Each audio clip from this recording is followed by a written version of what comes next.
Pending బిల్లుల కోసం Panchayati Raj commissioner కార్యాలయం ముందు మోకాళ్లపై కూర్చొని సర్పంచులు నిరసనకు దిగారు. పెండింగ్ లో ఉన్న 600 కోట్ల బిల్లులను వెంటనే విడుదల చేయాలని ప్లకార్డులతో ఆందోళన చేపట్టారు. గ్రామాల్లో వివిధ అభివృద్ధి పనుల కోసం ఖర్చు పెట్టి అప్పులు పాలయ్యామని, ప్రభుత్వం తమను ఆదుకోవాలని సర్పంచుల జేఏసీ నేతలు ప్రభుత్వాన్ని డిమాండ్ చేస్తున్నారు. ఇక ఇదే అంశానికి సంబంధించి మరింత సమాచారం మా ప్రతినిధి నుమాన్ అందిస్తారు. దాదాపు రాష్ట్ర వ్యాప్తంగా ఉన్నటువంటి 12,000 మందికి పైగా సర్పంచులకు బకాయిలు చెల్లించకపోవడంతో అప్పుల పాలై తీవ్ర ఇబ్బందులు గురవుతున్నారంటూ కూడా ఆందోళన చేస్తున్నటువంటి పరిస్థితి. అందులో భాగంగానే పంచాయతీరాజ్ కమిషనర్ కార్యాలయం ముందు తాజా మాజీ సర్పంచులు పెద్ద ఎత్తున కూడా ఆందోళన చేపట్టినటువంటి పరిస్థితి ఉందని చెప్పవచ్చు. దాదాపు 600 కోట్ల పెండింగ్ బకాయిలు తక్షణమే విడుదల చేయాలంటూ కూడా ఏదైతే ఆందోళన చేస్తున్నటువంటి పరిస్థితి. ప్రస్తుతం మనము చూడొచ్చు, ఏదైతే పంచాయతీరాజ్ కార్యాలయం ముందు ప్లకార్డులు పట్టుకుని ఏదైతే నిరసన కార్యక్రమం చేపట్టేటువంటి పరిస్థితి, నల్ల బ్యాడ్జీలతో ఏదైతే తమ పెండింగ్ బిల్లులను తక్షణమే చెల్లించాలంటూ కూడా ఇటు ప్రభుత్వాన్ని డిమాండ్ చేస్తున్నటువంటి పరిస్థితి మనకు కనిపిస్తుంది. ప్రస్తుతం మనతో పాటు మాట్లాడడానికి తెలంగాణ రాష్ట్ర సర్పంచుల సంఘం జాయింట్ యాక్షన్ కమిటీ నేతలు ఉన్నారు, వారితో మాట్లాడదాము. చెప్పండి, ప్రధానంగా మీరు డిమాండ్ ఏంటి, ప్రభుత్వాన్ని ఏం కోరదలుచుకున్నారు? ఈ ప్రభుత్వం ఏర్పడ్డ సంధి దాదాపు 17 నెలలు అవుతుంది. మా పదవి కాలం అయిపోయి 13 నెలలు అవుతుంది. మేము అనేక సార్లు ఈ ప్రభుత్వానికి వినతి పత్రాలు ఇచ్చినాం, అదేవిధంగా అధికారులకు ఇచ్చినాం. అనేక సార్లు ఈ ప్రభుత్వానికి మా సర్పంచులు కూడా అనేక మంది సూసైడ్ చేసుకుంటారు, అనేక మంది చనిపోయారు.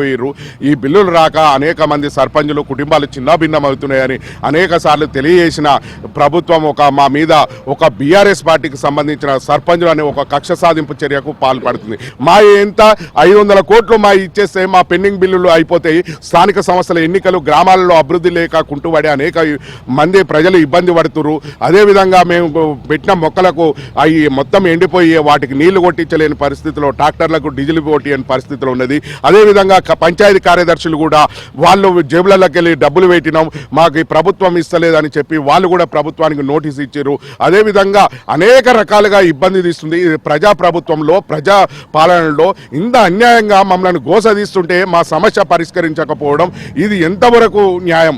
కాబట్టి రేవంత్ రెడ్డి గారు గతంలో పిసిసి ప్రెసిడెంట్గా ఉన్నప్పుడు మిమ్మల్ని సర్పంచ్లను గౌరవంగా చూస్తారంటే మా బిల్లులు అడిగితే పోయి పోలీస్ స్టేషన్లో కూర్చోబెడుతున్నారు, మమ్మల్ని అర్ధరాత్రి అరెస్టు చేస్తున్నారు. అదేవిధంగా మేము ఏదో నేరస్తుల్లాగా, క్రిమినల్ తీవ్రవాదుల్లాగా ఏదో అర్ధరాత్రి మా ఇండ్ల కాడ పోలీసులను పెట్టి మమ్మల్ని తీసుకుపోయి పోలీస్ స్టేషన్లో మమ్మల్ని కూర్చోబెట్టడం ఎంత అన్యాయం! ఇదా ప్రజాప్రభుత్వం అంటే? ఇది ప్రజాప్రభుత్వం కాదు, ఇది ప్రజాపాలన కాదు.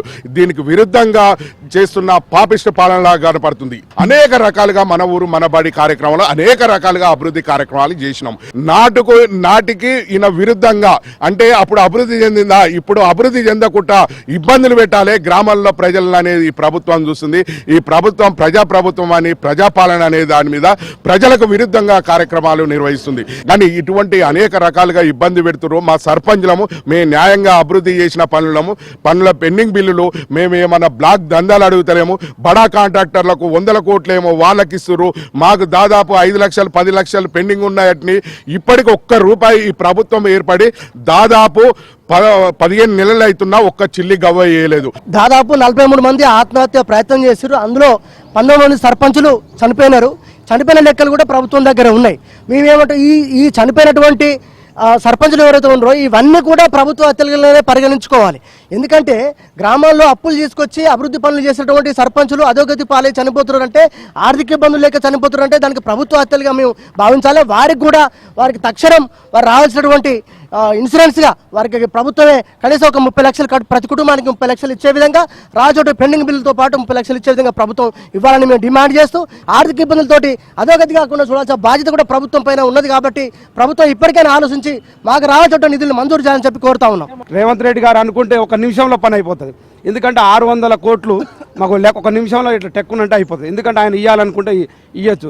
1000 కోట్లు ఎక్కడెక్కడో ఎవరెవరికో ఇస్తుండో, ఏది మామూలుగా కాంట్రాక్టర్లకు అని వాళ్ళకి. మీ కాంట్రాక్టర్లకు కాదు, గ్రామాన్ని అభివృద్ధి చేసిన సర్పంచులం కాబట్టి మా నిధులు విడుదల చేయాలి. నిజంగా మా కష్టాలు తెలుసని మేము అనుకున్నాం. కానీ ఇప్పటికి కూడా నిమ్మకు నీరెత్తనట్టు, దున్నపోతు మీద వాన పడ్డట్టు ఇప్పటికి ఎలాంటి చలనం లేదు, ఏం లేదు. 1000 కోట్లు కాంట్రాక్టర్లకు కమిషన్ల మీద ఇస్తున్నారు. కేవలం 600 కోట్లు విడుదల చేస్తే మా సర్పంచులు చాలా సంతోషంగా ఉంటారు. 10ల సంఖ్యలో చనిపోవడం జరిగింది. ఏదైతే ఇటు సర్పంచులు ఆవేదన వ్యక్తం చేస్తున్నారు. దాదాపు 2019 నుంచి 2024 వరకు పెండింగ్ లో ఉన్నటువంటి బిల్లులన్నీ కూడా క్లియర్ చేయాలి. 600 కోట్ల బకాయిలు పెండింగ్ లో ఉన్నాయి. వీటన్నింటినీ కూడా తక్షణమే ప్రభుత్వం విడుదల చేయాలంటూ కూడా ఇటు ఏదైతే పంచాయతీరాజ్ కమిషనర్ కార్యాలయం ముందు పెద్ద ఎత్తున కూడా ఇటు ఆందోళన చేపట్టినటువంటి పరిస్థితి మనకు కనిపిస్తుంది. వీడియో జర్నలిస్ట్ శ్యామ్తో నుమాని ఆంధ్రజ్యోతి, హైదరాబాద్.